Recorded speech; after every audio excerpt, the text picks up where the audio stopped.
మట్టి పాత్రల వాయిద్యం. అమ్మ, బాబాయ్, సాహిల్, నిగార్. బాబాయ్ పెరుగు తీసుకొని వచ్చాడు. పెరుగు ఉన్న 4 మట్టి పాత్రలు ఉన్నాయి. అమ్మ పెరుగును పెద్ద పాత్రలో పోసింది.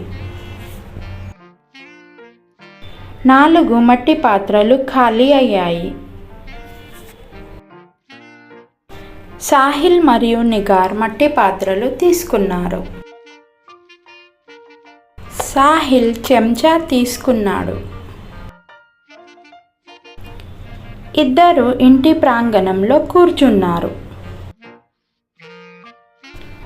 నిగార్ మట్టి పాత్రను చెంచాతో వాయించింది. మట్టి పాత్ర పగిలిపోయింది. అమ్మ ఒక కాగితం ఇచ్చింది. అమ్మ ఒక పిండి ముద్ద ఇచ్చింది. సాహిల్ పిండి ముద్దతో మట్టి పాత్ర మూతిని అతికించాడు. నిగార్ పిండి ముద్దపై కాగితాన్ని అతికించింది. మట్టి పాత్రను ఎండలో ఆరబెట్టారు. ఇద్దరు కర్రతో మట్టి పాత్రని వాయించారు.